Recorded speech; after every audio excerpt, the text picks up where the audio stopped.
Gaza is something that we've got a very interesting specific intervention in now, because like the debate's raging, it's about to get absolutely crazy with what's happening overnight. Jeff covered a lot of that. But what we did was, because of our relationship with Jeff and Michelle and people they know and the work they've done over many years, we produced our dossier that Aaron had a copy of before. And it's a deep analysis that most other people would not ever see and receive. That is a point of intervention that's going to differentiate us from everybody else.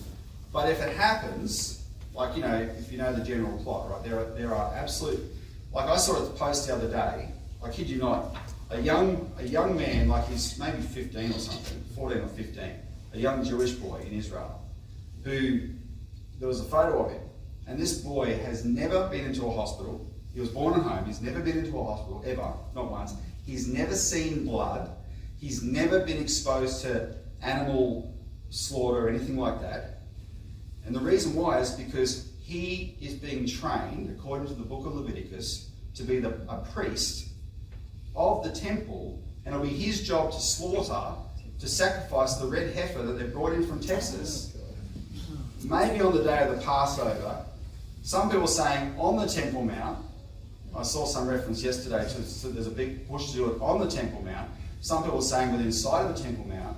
And once they do that, that will sanctify the next stage, which will be the people who, like this Ben-Gvir in the Netanyahu government, who's been arrested for this in the past, the people who have this plan, you know, this Guy Fawkes style plan to blow up the mosque, the Al-Aqsa Mosque.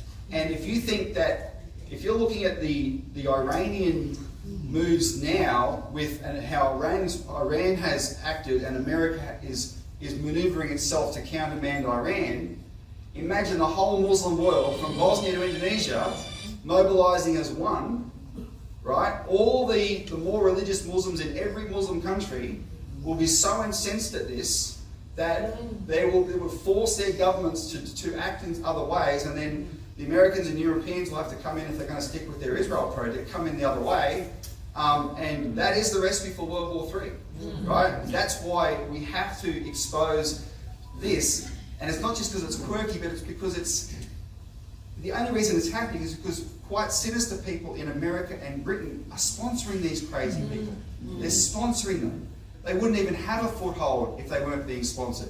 You'll always find people, you know, in obscure little pockets who come up with stuff like this, but they wouldn't be in a position to act on it. They wouldn't be in the Israeli government to act on it, right?